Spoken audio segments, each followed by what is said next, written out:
Ibu, saudara-saudara sekalian, selamat pagi, selamat kita bertemu dalam kasih Kristus, dan selamat berbahagia. Sebelum kita melaksanakan tugas kita di hari yang berbahagia ini, kita akan bersama-sama membaca dan merenungkan firman Tuhan. Kiranya firman Tuhan boleh menjadi berkat dan kekuatan di dalam kehidupan pribadi, rumah tangga, dan keluarga kita. Sebelumnya kita berdoa lebih dahulu. Bapa kami di surga, Bapa, dalam nama Tuhan Yesus bersyukur kepada-Mu pagi hari ini. Kami masih diberikan kesempatan oleh Tuhan untuk merenungkan firman Tuhan. Kiranya firman Tuhan boleh menjadi berkat di dalam kehidupan kami, menuntun langkah hidup kami, meyakinkan kami bahwa kami menyembah kepada Allah yang ada, yang menciptakan langit dan bumi, bahkan kami semuanya. Terima kasih, berfirmanlah kepada kami dalam nama Tuhan Yesus. Amin. Pagi hari ini kita akan membaca Ibrani 11 ayat 6. Percaya bahwa Allah ada. Jadi kita harus punya keyakinan bahwa Allah ada. Bukan Allah yang samar-samar, tetapi Allah itu ada. Allah Maha Hadir. Dia adalah Allah yang hadir dalam setiap kehidupan kita. Saya baca ayatnya, Ibrani 11 ayat 6. Tetapi tanpa iman tidak mungkin orang berkenan kepada Allah. Sebab barang siapa berpaling kepada Allah, ia harus percaya bahwa Allah ada, dan bahwa Allah memberi upah kepada orang yang sungguh-sungguh mencari Dia. Nah, jadi Bapak Ibu, kita imani bahwa Allah itu ada. Kalau kita tidak mengimani, maka kita tidak bisa berkenan kepada Tuhan. Sebab ayat ini, siapa yang berpaling kepada Allah, dia harus percaya Allah itu ada. Dan Allah akan memberikan upah bagi orang yang sungguh-sungguh mencari Dia. Mari kita cari senantiasa. Ku cari wajahnya setiap waktu. Ayat ini menggambarkan berbagai keyakinan yang merupakan sebagian dari iman yang menyelamatkan. Puji Tuhan. Antara lain, kita harus percaya adanya Allah, yaitu Allah yang berkepribadian, tidak terbatas, dan kudus, yang memperdulikan kita. Wahyu 16 ayat 5. Dan aku mendengar malaikat yang berkuasa atas bumi dan berkata, adil engkau yang ada dan yang sudah ada, engkau yang kudus, yang telah menjatuhkan hukuman itu. Jadi Bapak Ibu, dalam Wahyu 16 ayat 5, dan aku mendengar, ini Yohanes berkata, malaikat yang berkuasa, dan itu berkata, adil. Dia berkata adil, Allah itu adil.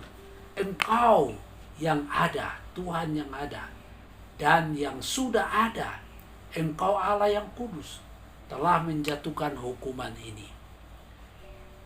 Yang kedua, kita harus percaya bahwa Allah memberi pahala. Kalau kita hidup benar di hadapan Tuhan, Tuhan akan memberikan kita pahala. Keselamatan itu Tuhan berikan kita gratis.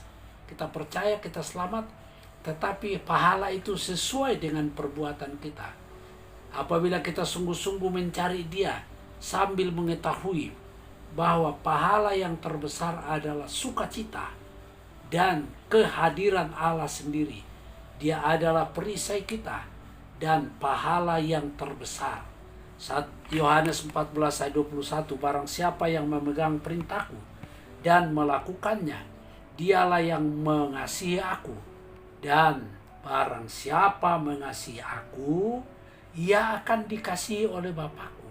Dan aku pun akan mengasihi dia dan akan menyatakan diriku kepadanya. Puji Tuhan. Artinya begini, menaati perintah-perintah Tuhan bukan suatu pilihan bagi mereka yang mengingini hidup kekal. Bukan pilihan, tapi ini suatu keharusan. Pola hidup, cara hidup kita itu, Bapak Ibu, yaitu menaati perintah Tuhan. Poin yang ketiga, kita harus tekun mencari Allah dan sungguh-sungguh menginginkan kehadiran dan kasih karunia-Nya. Jadi kita cari, kenapa kita mau beribadah?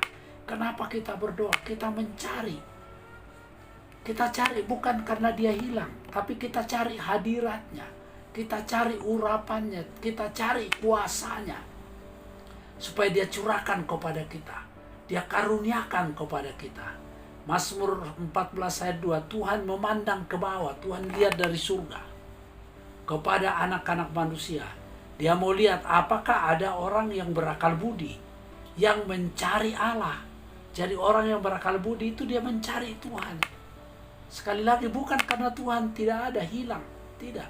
Tapi Tuhan yang melihat kita, apa kita hidup di dunia ini, apakah kita hanya cari harta, cari kedudukan, cari uang, cari pangkat, cari nama.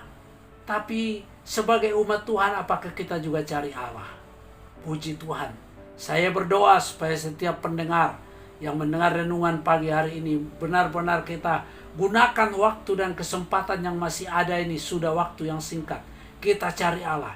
Mereka tidak mencari Allah. Nah, firman ini katakan bangsa Israel itu tidak mencari Allah.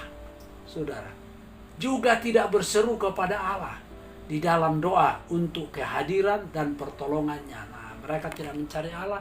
Mereka tidak berseru, malah menyembah kepada dewa-dewa orang kafir. Dan mereka tidak berseru kepada Tuhan. Tapi saya mau mengajar kita, pagi hari ini mari kita mau berseru kepada Tuhan. Kita berdoa, kita berseru. Kalau kita berada di kamar kita, kita berdoa sekeras-kerasnya.